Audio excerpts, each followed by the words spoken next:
Okay. I just want to do a demonstration of Proxmox the way I kind of have it set up. I mean, I've tried other virtualization software and stuff like that, and Proxmox is fantastic.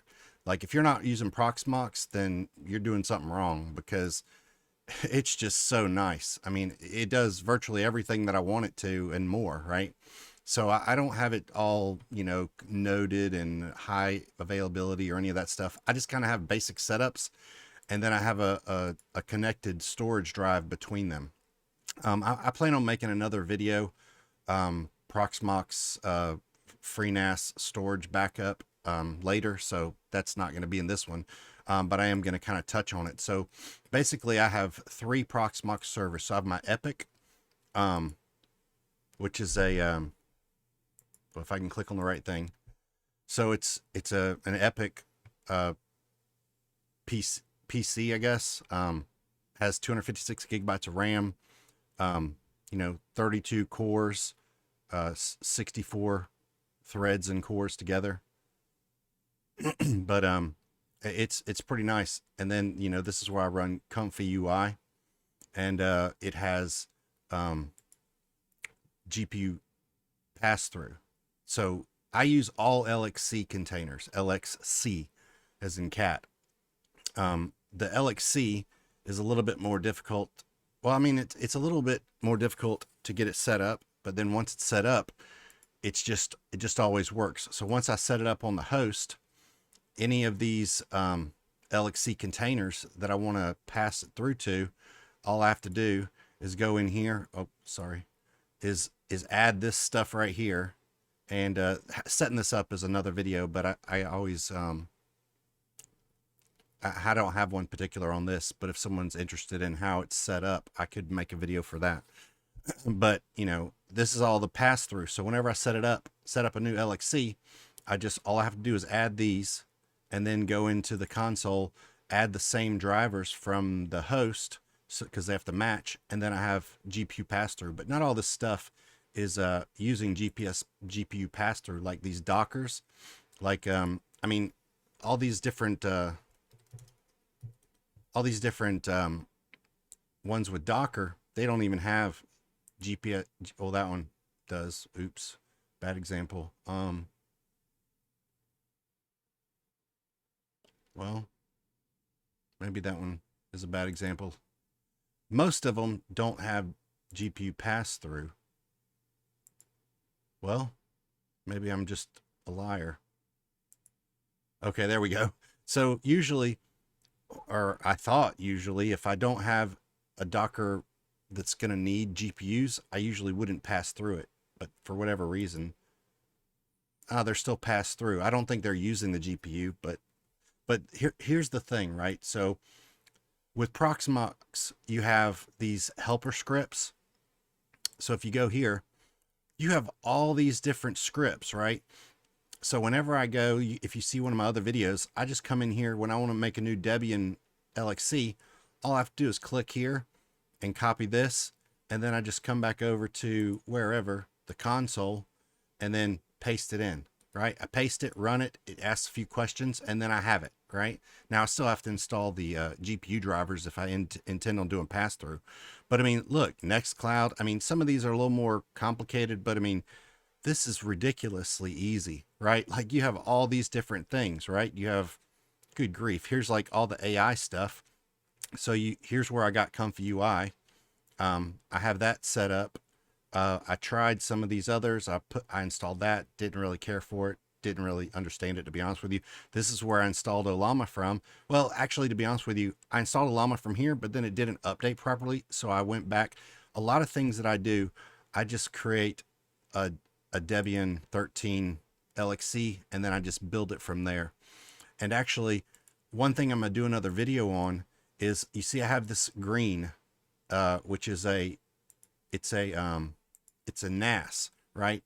So whenever I create an LXC, so let's say like this add guard, okay? So if I go here and I back it up, it shows other things because this 100 is the first number, not important. But anyways, so when I back up add guard, if this thing messes up, all I have to do is click restore, and it'll replace it with whatever that backup was. Also, you have snapshots. So like if you look at my, I don't know if I still have all the snapshots, but whenever I was doing the Comfy UI, so whenever I was doing Comfy UI, sometimes it breaks. So whenever I'm doing Comfy UI, I create a snapshot before I even start so that you could see I named it working 100%, right? It can't use special characters, but to me, that means 100% working. So then I created this after I got something else working, and then this is what I'm on right now, right? So like if something right now breaks, I know that this is my last good one. And like to take a snapshot, it could just be running. I just hit take a snapshot, latest, boom, there's my snapshot. So now, whatever it was before just now, I could roll it back to that point.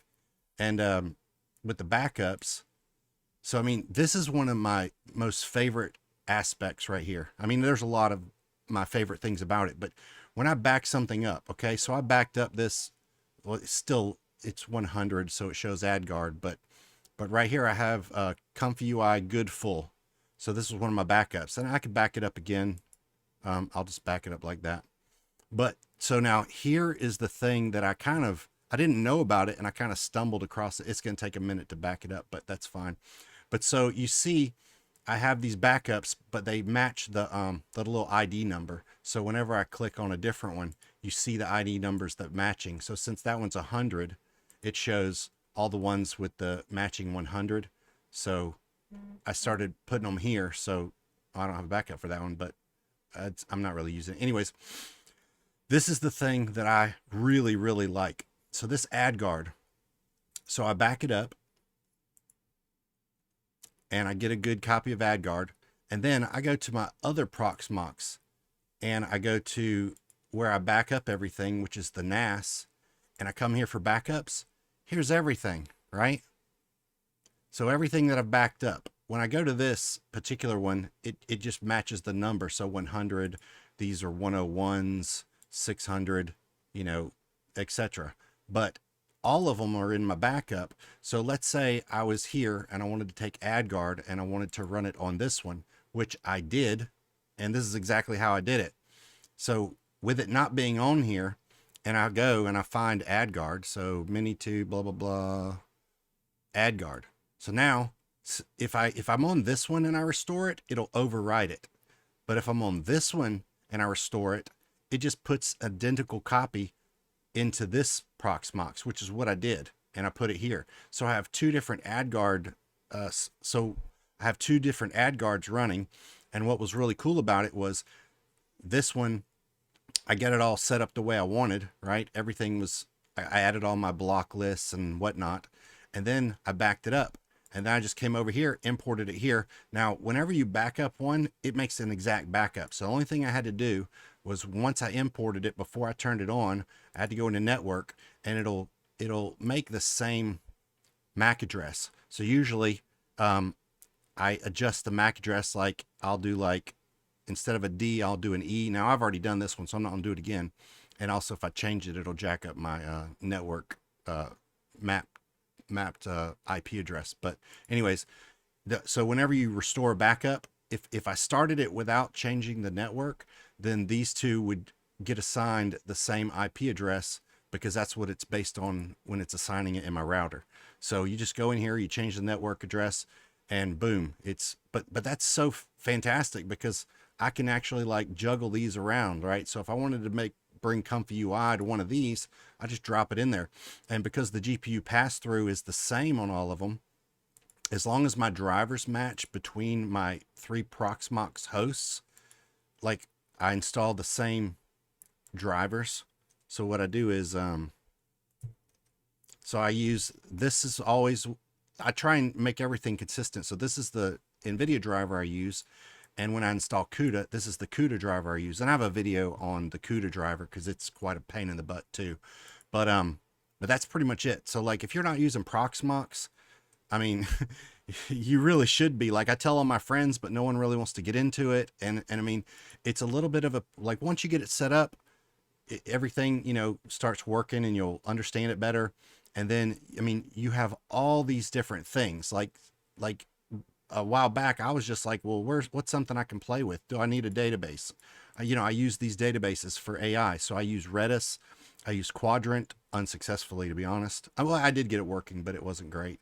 I mean, all these different things. So all the AI stuff, and the cool thing is I click there, I grab it, I go to the shell, I paste in that thing, run it, and then I have it right there.